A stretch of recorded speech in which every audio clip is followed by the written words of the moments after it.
거룩하신 하나님, 은혜를 감사합니다. 오늘도 이 아침에 저희들 불러주셔서 하나님 앞에 찬송하게 하시고 또 하나님의 말씀을 나누도록 허락하신 은혜를 감사합니다. 오늘도 하나님 말씀 통해서 하나님이 주시는 지혜를 얻기를 간절히 원합니다. 또 그 말씀대로 순종하는 우리의 삶이 되기를 간절히 원합니다. 하나님 이 시간 함께 해주셔서 저희들에게 은혜를 허락해 주시고 언제나 우리의 삶이 하나님께 영광이 되는 놀라운 은혜의 삶이 되도록 하나님 오늘 이 시간에도 은혜를 내려 주시옵소서.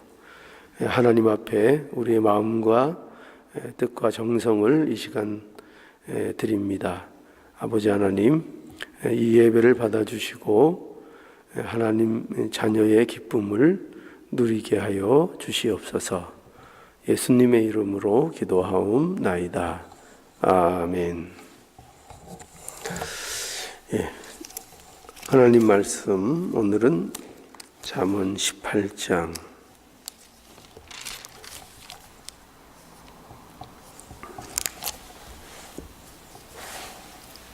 잠언 18장 9절에서 12절까지 함께 보시겠습니다. 9절에서 12절입니다. 우리 한 목소리로 함께 읽으시겠습니다. 9절입니다. 자기의 일을 게을리하는 자는 패가하는 자의 형제니라. 여호와의 이름은 견고한 망대라. 의인은 그리로 달려가서 안전함을 얻으리라. 부자의 재물은 그의 견고한 성이라. 그가 높은 성벽같이 여기느니라. 사람의 마음의 교만은 멸망의 선봉이요 겸손은 존귀의 앞잡이니라.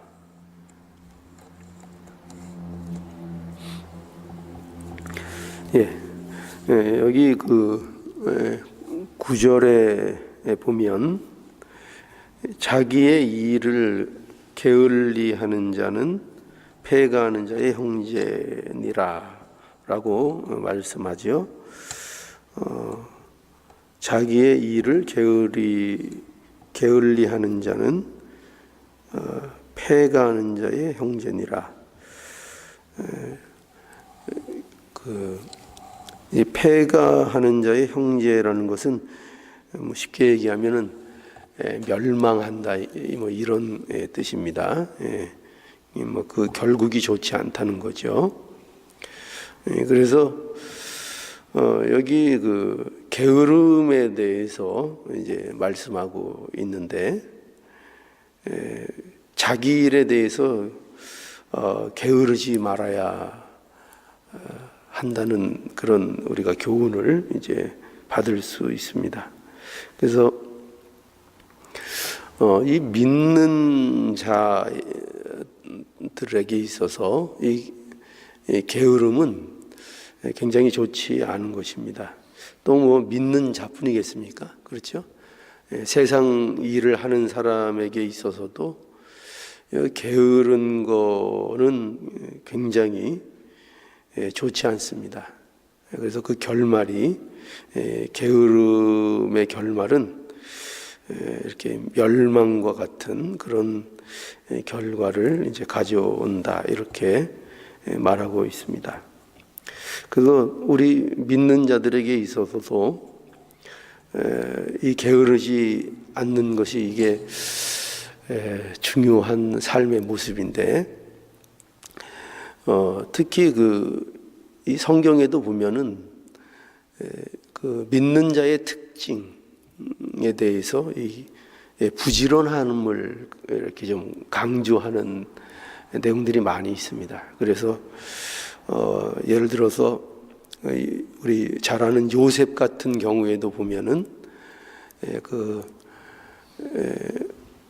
애굽의 그 종으로 팔려가게 되지만 그 종의 입장에서도 물론 원망도 있겠고 뭐 어려움이 많이 있겠죠, 그죠? 그 종살이가 좋은 사람이 어디 있겠습니까?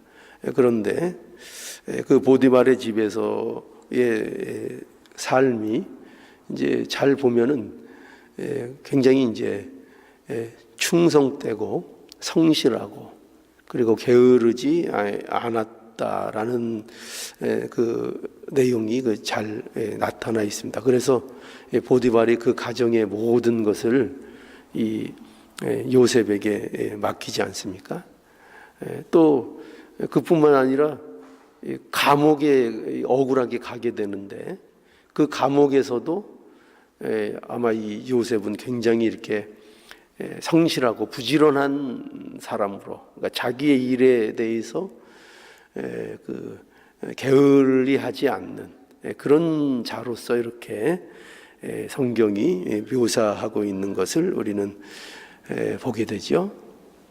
또 그뿐만 아니라 다윗 같은 경우도 그렇죠. 다윗도 그죠. 다윗도 우리가 다윗이 이제 어린 시절에 아버지의 양을 쳤다는 얘기를 우리가 성경에서 접하지 않습니까?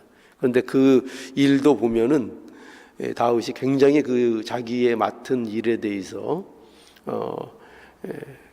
성실하고 충직하게 목숨을 어떻게 보면은 걸고 그 양 지키는 일을 했다는 것을 우리는 이제 성경의 말씀을 통해서 보게 됩니다. 그러니까 물론 뭐 이것이 뭐 일괄적으로 그래서 믿는 자들은 뭐 다 이렇게 부지런했다 뭐 이렇게 일반화시키기는 무리가 있을지 모르지만 대부분 성경에서 이렇게 그리고 있는 믿음의 사람들, 믿음이 좋은 사람들은 대부분 이렇게 게으르지 않고 부지런했던 그런 모습, 성실한 모습, 충성된 모습, 그런 모습을 볼 수 있습니다. 그러니까 그것은 특별히 무슨 종교적인 것이나 어떤 믿음의 형태, 하나님을 섬기는 일, 이런 것에 국한된 것이 아니고, 그것이 국한된 것이 아니고, 그들이 대하는 삶에서 대하는 모든 삶의 현장에서 부지런하고 성실했던 그런 모습으로 이렇게 성경이 그리고 있습니다. 그래서 아마 그 하나님을 믿는다는 것, 그 영적인 삶을 산다는 것은 그래서 우리의 삶의 전반적인 것에 영향을 미치고 거기에서 이제 어떤 부지런함으로 게으르지 않는 것으로 또 자기에게 맡겨진 일에 대한 어떤 성실함으로 이렇게 그 믿음의 모습이 나타나는 것을 우리는 볼 수가 있습니다. 그래서 성도들은 이 세상 일들에 대해서도 결코 나태한 모습을 갖는 것은 바람직하지 않다가 이렇게 우리는 분명히 볼 수 있습니다. 그리고 이 성도에게 있어서 결국 중요한 것은 뭐냐면은 여기 자기 일을 게을리하지 않는 자라고 얘기하고 있는 것처럼 이 자기의 일에 게을리지 말아야 된다는 것입니다. 자기 일이 사람들에겐 다 있잖아요, 그죠? 학생은 공부하는 일에 게으르면 안 되겠고, 그렇죠? 다 자기의 맡은 바 자기 일이 있습니다. 그런데 우리에게 있어서 우리는 이제 성도로 하나님께서 우리를 부르셨죠. 그렇죠? 우리는 성도입니다. 우리는 그리스도인들이죠. 그러면 우리에게 있어서 자기 일은 뭘까? 그러니까 우리 성도로서 말이죠. 그죠? 하나님의 자녀로서의 자기 일은 우리에게 있어서 예수 믿는 일이라고 볼 수 있습니다. 그러니까 우리의 일은 뭐냐? 여기서 말하는 자기의 일에 게으르지 말라라고 할 때에 우리의 일은 뭐냐? 예수 믿는 일이라고 얘기할 수 있습니다. 그러니까 우리 신자들은 예수 믿는 일에 있어서 무엇보다도 게으르면 안 됩니다. 열심을 내야 됩니다. 부지런해야 됩니다. 그러니까 하나님을 섬기는 일에 우리가 부지런한 자, 이것이 게으르지 않은 자라고 말할 수 있습니다. 그래서 우리 그 로마서 우리가 계속 배우고 있는 그 지난번에도 배웠던 그 말씀 중에서 로마서 12장 9절에서 11절에 보면은 성도에게 요구되는 삶의 모습을 어떻게 그리고 있는가 하면은 부지런하여 게으르지 말고 열심을 품고 주를 섬겨라. 기억나십니까? 예, 한번 볼까요? 로마서 12장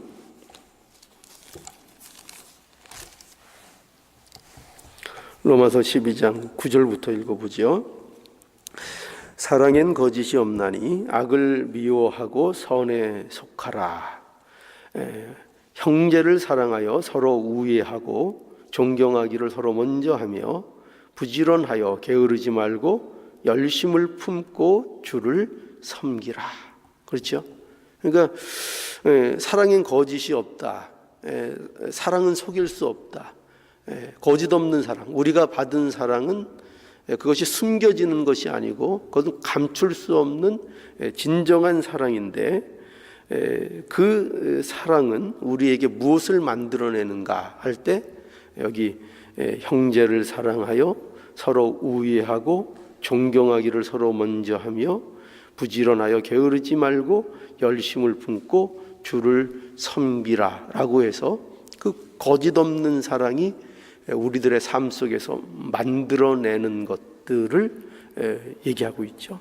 그러니까 제가 이렇게 말씀드렸죠. 이런 내용들은 이런 걸 해라, 이런 걸 안 하면 너희가 벌 받는다, 심판받는다, 혼난다, 이런 개념으로 이런 걸 우리에게 말씀하시는 게 아니고, 이것은 우리 안에 있는 참사랑, 그러니까 우리 안에 있는 거짓 없는 사랑, 그 거짓 없는 사랑을 너희가 받았느냐? 너희에게 하나님의 은혜가 있느냐?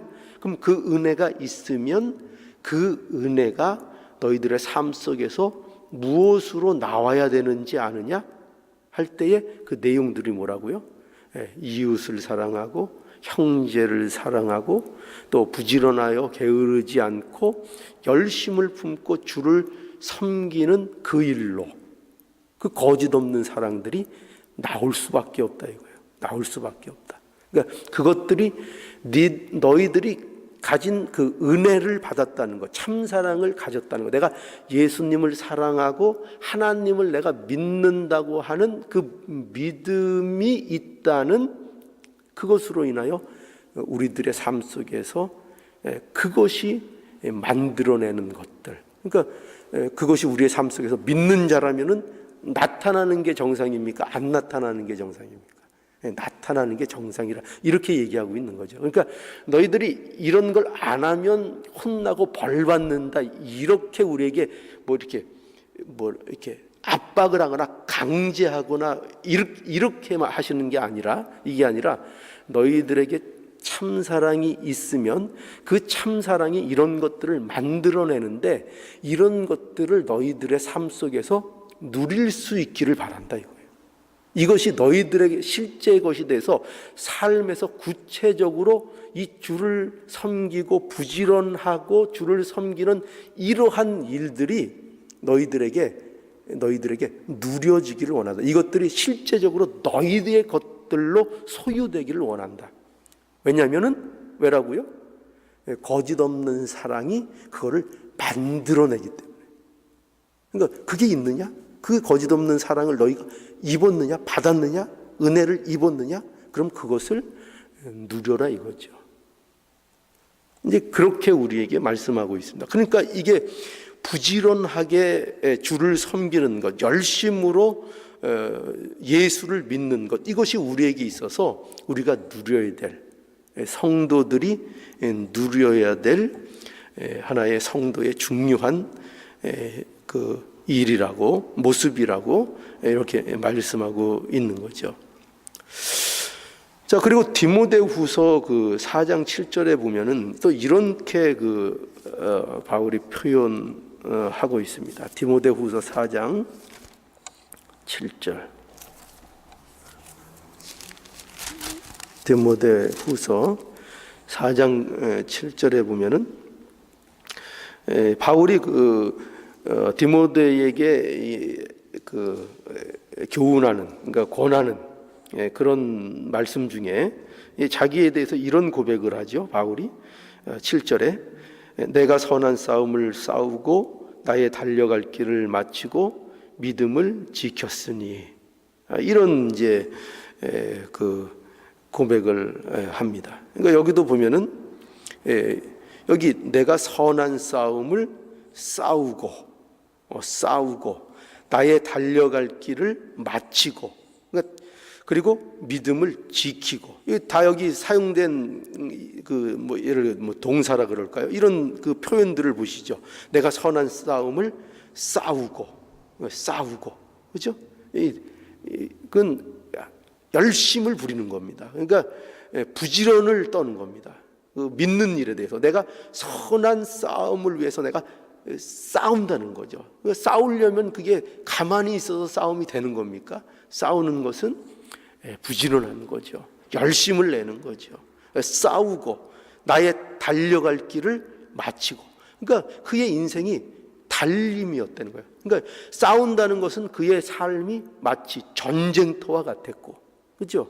그의 삶이 전쟁터와 같았고, 나의 달려갈 길을 마쳤다는 것은 나의 길이 경주와 같았고, 그리고 내가 믿음을 지켰다 이거죠. 견뎌내고 버티고 싸우고 했다 이거죠.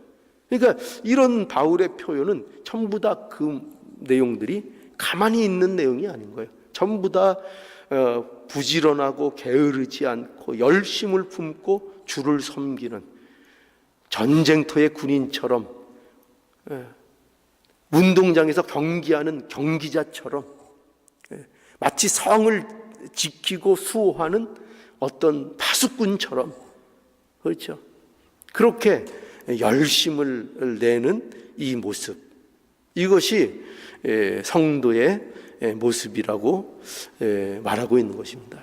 그러니까 이게 우리의 모습이 되어야 된다. 그러니까 성도는 게으르지 않아야 된다. 자기 일에 부지런을 내야 된다. 근데 그 자기 일이 뭐라고요?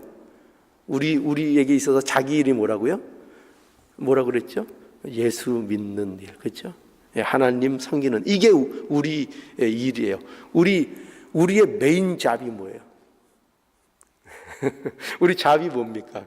각자의 잡들이 있죠. 근데 우리가 진짜 신자들에게 있어서의 메인 잡은 예수 믿는 겁니다. 예수 믿는 거, 하나님 섬기는 거.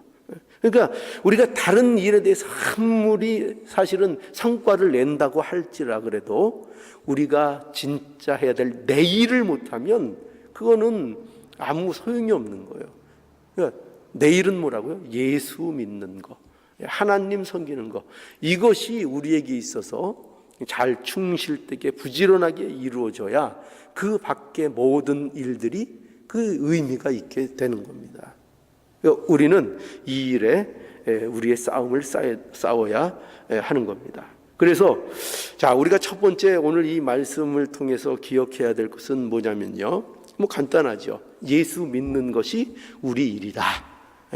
예수 믿는 것이 우리 일이다. 이 일에 대해서 열심을 내는 것, 이것만큼 우리에게 중요하고 보람차고 우리를 만족하게 하는 일은 없다. 세상에 아무리 세상 일을 열심히 하고 다른 거 열심히 했어도 예수 믿는 일에 실패하고 예수 믿는 일에 게으름을 부리면 만족한 삶이 될 수 없고 하나님이 기뻐하시는 삶이 될 수 없다는 것을 우리는 분명히 알아야 되겠습니다. 그래서 예수 믿는 것이 성도의 일이다.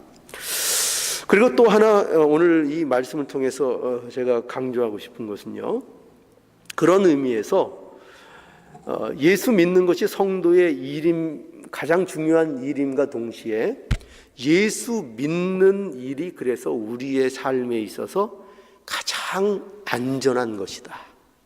우리를 가장 안전하게 하고 우리를 보호하는 일은 예수 믿는 일이다라는 것을 우리가 명심해야 되겠습니다. 그래서 오늘 10절과 그 11절을 보면은요, 여기 보면은 무엇이 나오는가 하면은 여기 보세요. 안전을 그 도모하는 두 개의 길이 여기 나타나요. 안전을 그 도모하는 두 개의 길이 나타나는데, 그 10절에 보면 하나는 뭐냐면은 하나님께 달려가는 것이다, 이렇게 돼 있어요. 그러니까 인간들에게 있어서 안전을 도모하는 길은 두 가지가 있어요. 두 가지가 있는데, 하나의 길은 뭐냐면은 안전하게 하나님께 달려가는 것이다, 이렇게 말하고 있습니다. 10절 한번 보죠.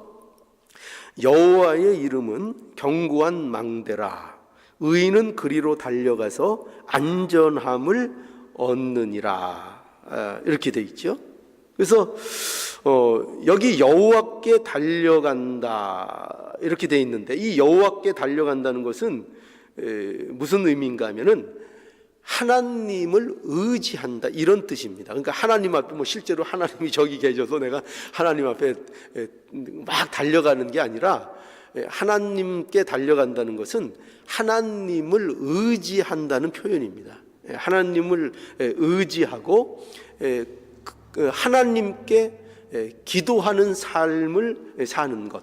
의지하면은 하나님을 의지하는 삶이 기도로 가장 잘 또 나타날 수 있잖아요. 그래서 하나님을 의지하고 그게 하나님께 기도하는 삶의 모습, 그것을 이제 하나님께 달려간다. 그래서 하나님을 의지하는 삶이야말로 그것이 가장 안전한 삶인 것을 우리에게 말씀하고 있는 것입니다. 우리 시편 121편 한번 읽어볼까요? 시편 121편.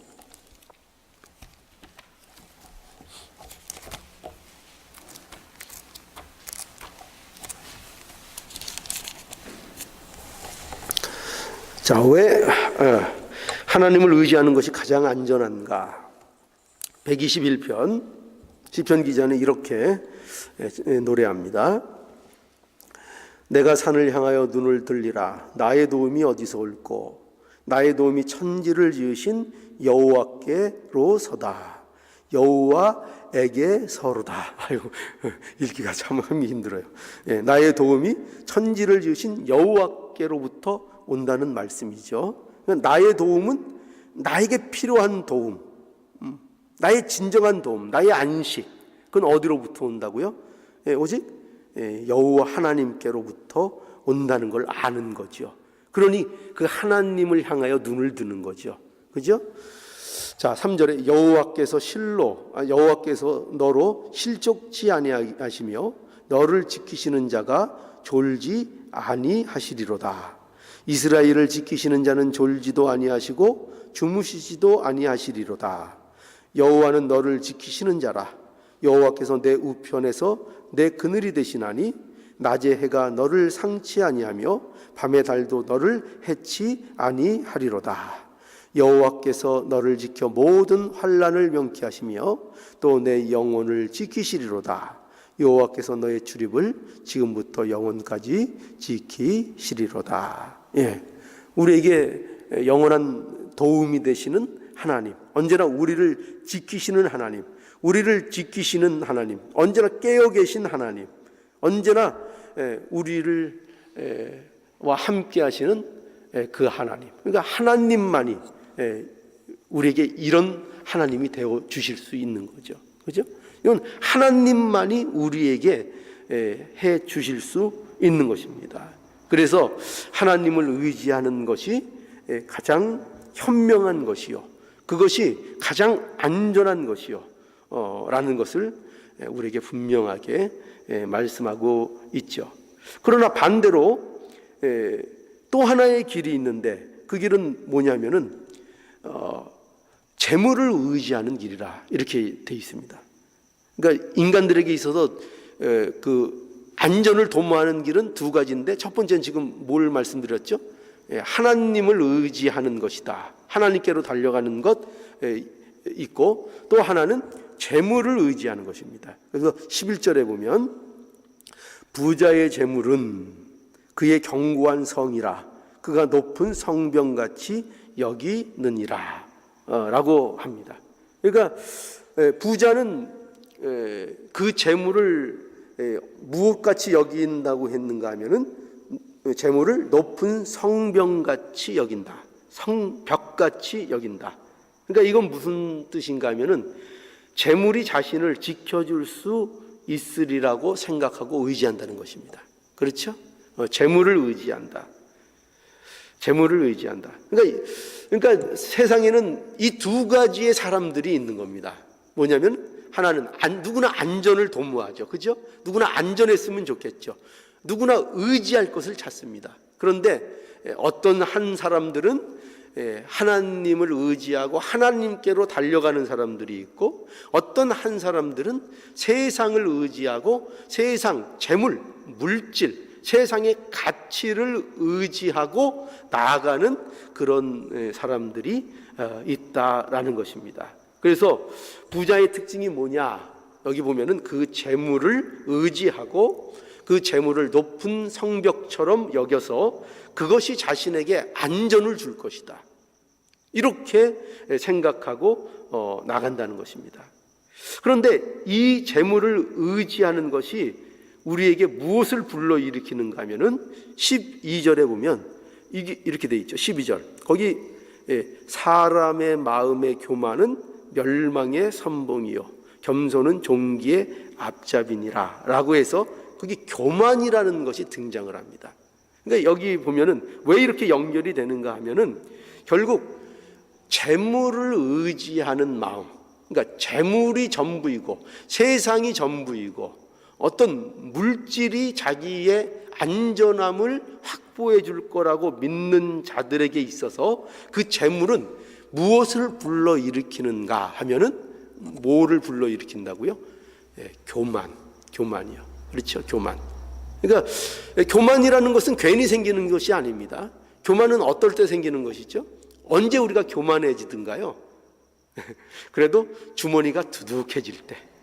그렇지 않습니까? 저도 통장에 당장 렌트비 한 달치만 더 생겨도 마음이 굉장히 안정감이 물질로 인해서 들면서 이제 고개가 좀 이렇게 뻣뻣해지죠. 이제 고개가 뻣뻣해지고 왠지 그 사람들에게 이제 자신만만해지는. 어떻게 보면 뭐 자신만만하게 살면 좋다, 뭐 그렇게 느껴질 수도 있지만 이제 그 자신만만함이 이제 교만으로 다 나타나는 것입니다. 그래서 있으면 교만해. 인간이라는 존재가 어떤 존재냐 하면은 있으면 그것이 교만으로 연결이 됩니다. 있으면 남보다 나으면, 남보다 배웠으면, 남보다 지식이 있다고 생각하면, 그리고 남보다 물질이 있다고 생각하면, 남보다 내가 조금 잘난 것이 있다고 생각하면, 내가 남보다 조금 착한 일을 했다고 생각하면 그것이 다 어디로 연결되지냐? 교만으로 다 갑니다. 교만으로. 그래서 부자의 특징, 재물을 의지하고 세상을 의지하고 그것이 내게 확보되어 있는 사람들에게 있어서 가장 조심해야 될 게 뭐냐 하면 그것은 교만이라는 것입니다. 그리고 그 교만은 결국 멸망으로 이끄는 일을 선봉이 되는 것입니다. 그래서 그 디모데전서 그 6장 10절에 보면은요, 아주 부자들이 싫어하는 말이 있어요. 거기 뭐냐면은 돈을 사랑함이 일만 악의 뿌리가 된다라는 말씀이 있습니다. 한번 볼까요? 디모데전서 6장 10절.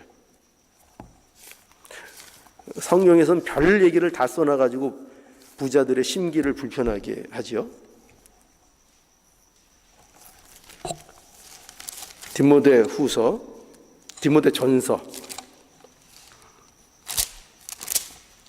6장 10절. 돈을 사랑함이 일만하게 뿌리가 되나니 이것을 사모하는 자들이 미혹을 받아 믿음에서 떠나 많은 근심으로 자기를 찔렀도다. 돈을 사랑함이 일만하게 뿌리가 된다. 이 돈을 사랑한다는 것은요, 이런 겁니다. 돈을 사랑한다는 건 그러니까 뭐 우리한테 돈은 뭐 보지도 말라, 만지지도 말라, 돈 벌 생각하지 말라 이런 얘기가 아니고, 돈을 사랑하지 말라 하는 것은, 이 돈을 사랑한다는 것은 돈이면 다다, 이렇게 생각하는 걸 의미합니다. 그러니까 돈이면 뭐든지 된다. 돈이 최고다. 돈이면 사랑도 산다. 돈이면 뭐 못하는 게 없다. 돈이 최고다. 그래서 모든 것, 그러니까 돈이 그 삶의 목적이 되고 수단이 되고 돈의 자기의 의지의 대상이 되고, 이게 돈을 사랑하는 것입니다. 이 돈을 사랑하기 시작하면 거기에서 일만 악이 나오기 시작하는 겁니다. 교만도 거기서 나오고요. 모든 불행, 모든 행복하지 않음, 이것이 이 돈을 사랑함, 세상을 사랑함, 물질을 사랑함, 하나님이 아닌, 하나님이 없는 부요함을 사랑하는 모든 것들, 거기서부터 모든 불행이 시작되는 것입니다. 그래서 이런 경고를 하고 계시죠. 어떤 경고를 하는가 하면은 결국 한번 이거 찾아보죠. 이 경고를 우리가 무시하면 안 됩니다. 누가복음 12장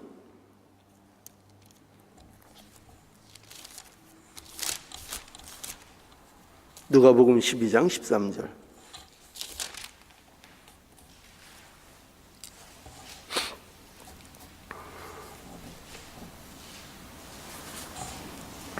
누가복음 12장 13절. 자, 이런 어리석음이 우리에게는 없기를 바랍니다. 무리 중에 한 사람이 이르되, 선생님, 내 형을 명하여 유업을 나와 나누게 하소서 하니, 이르되, 이 사람아, 누가 나를 너희의 재판장이나 물건 나누는 자로 세웠느냐 하시고, 저에게 이르시되, 삼가 모든 탐심을 물리치라. 사람의 생명이 그 소유에 넉넉한 데 있지 아니하니라 하시고, 또 비유로 저희에게 일러 가라사대, 한 부자가 그 밭에 소출이 풍성함에 심중에 생각하여 가로되, 내가 곡식 쌓아둘 곳이 없으니 어찌할꼬 하고, 또 가로되, 내가 이렇게 하리라. 내 곡간을 헐고 더 크게 짓고 내 모든 곡식과 물건을 거기 쌓아두리라. 또 내가 내 영혼에게 이르되, 영혼아, 여러 해 쓸 물건을 많이 쌓아두었으니 평안히 쉬고 먹고 마시고 즐거워하자 하리라 하되, 하나님은 이르시되, 어리석은 자여, 오늘 밤에 내 영혼을 도로 찾으리니 그러면 내 예비한 것이 네 것이 되겠느냐 하셨으니, 자기를 위하여 재물을 쌓아두고 하나님께 대하여 부요치 못한 자가 이와 같으리라. 이 어리석음 말이죠. 그러니까 어떤 어리석음이죠? 하나님께 대하여 부요하지 못하고 세상 것으로 온통 부유해서 그 세상 것으로 안락하려고 하고 안식을 누리려고 하고 세상 것을 의지해서 지금 아무 걱정이 없는 거예요. 창고에 그득그득한 거예요. 지금 통장에 돈이 막 그냥 이자가 불어나서 감당을 못하는 거예요. 그 자에게, 그래서 그 모든 것을 가지고 등 따시고 배부르고 아무 걱정할 것이 없는 그 자에게, 이 어리석은 자야, 뭐라 그랬죠? 네 밤에 오늘 너를 내가 데려가면, 그러면 그것이 너에게 다 무슨 소용이 있느냐? 이 어리석은 자야. 그러니 정작 네가 의지해야 될 것은 누구라고요? 하나님. 하나님께 대하여 부요해야 내가 영원한 잃지 않는 안식과 평안과 참된 이 행복을 가질 것인데, 그런데 그것을 하지 못하고 하나님께 대해서는 가난하고 하나님께 대해서는 아무런 것도 준비되어 있지 않고 오직 세상 것으로 인하여 만족하고 배를 두드리고 있는 그것이 얼마나 어리석은 일이냐라고 말씀하고 있는 것입니다. 그러니 여러분, 어떤 세상의 것도 우리를 안전하게 할 수 없습니다. 세상의 그 어떤 것도 우리의 영혼의 문제를 해결해 줄 수 없습니다. 우리의 근본적인 이 문제, 우리가 좌절하고 있는 문제, 인류가 처한 문제, 이 모든 것들은 어떤 것으로도 해결할 수 없습니다. 오직 하나님께 달려나가야 하며 하나님을 의지하는 것만이 길입니다. 그러니까 예수를 믿는 것만이 가장 안전하고 그것만이 견고한 우리의 망대가 되고 우리의 성읍이 되고 우리의 피난처가 되고 우리의 거할 처소가 되는 것입니다. 그 안에 들어가 있어야 비로소 우리는 안심하고 안전해질 수 있는 것입니다. 자, 그러니 오늘 이 말씀을 통해서 다시 한번 우리가 마음에 기억할 수 있기를 바랍니다. 우리에게 있어서 가장 중요한 일은 무엇이냐? 뭐라 그랬죠? 예수 믿는 일입니다. 예수 믿는 일입니다. 우리에게 있어서 가장 안전한 길은 어떤 길이냐? 예수 믿는 것입니다. 하나님께 달려나가는 것입니다. 그러니 우리 너무나도 그 단순한 얘기가 될지 모르겠습니다. 그러나 예수 열심히 믿읍시다. 예수의 부지런히 믿읍시다. 이것이 가장 우리에게 있어서 중요한 일이고 하나님께 달려나가는 것, 하나님만 의지하는 것, 이것이 우리에게 주신 가장 안전한 삶의 길이요, 그리고 우리가 가장 만족할 수 있는, 우리가 하나님 앞에 갈 그때에도 후회하지 않을 수 있는, 웃으면서 많은 사람들에게 격려하며 하나님 앞에 갈 수 있는 이 넉넉함을 가지게 될 것입니다. 이것이 우리의 복음을 아시고 이 넉넉함을, 이 안전함을 예수 그리스도 안에서 누리는 저와 여러분들이 되기를 간절히 바랍니다. 걸어가신 하나님 감사합니다. 우리의 일은 예수를 믿는 것이라고 말씀해 주셨습니다. 우리가 세상 일에 대해서도 게으를 때에는 그 대가가 참으로 비참합니다. 그와 마찬가지로 우리가 참으로 해야 될 일은 예수를 믿는 것이고 예수를 열심히 믿고 따른 길만이 우리에게 만족을 주고 그것만이 우리의 영원한 우리의 것이 된다는 것을 우리가 잘 깨달아서 우리에게 주신 이 한 평생을 예수 믿는 일에 전념하고 부지런하여 게으르지 않고 주를 섬길 수 있는 우리의 마음이 되도록 하나님 인도해 주시옵소서. 예수 안에 있는 것이 가장 안전하다고 말씀해 주셨습니다. 우리의 삶이 또한 날마다 하나님께로만 달려나가고 하나님만 의지하는 삶이 되어서 참으로 주님이 주시는 평안과 안식을 누리는 안전한 삶이 되도록 주님 도와주시옵소서. 감사하며 예수님의 이름으로 기도하옵나이다. 아멘.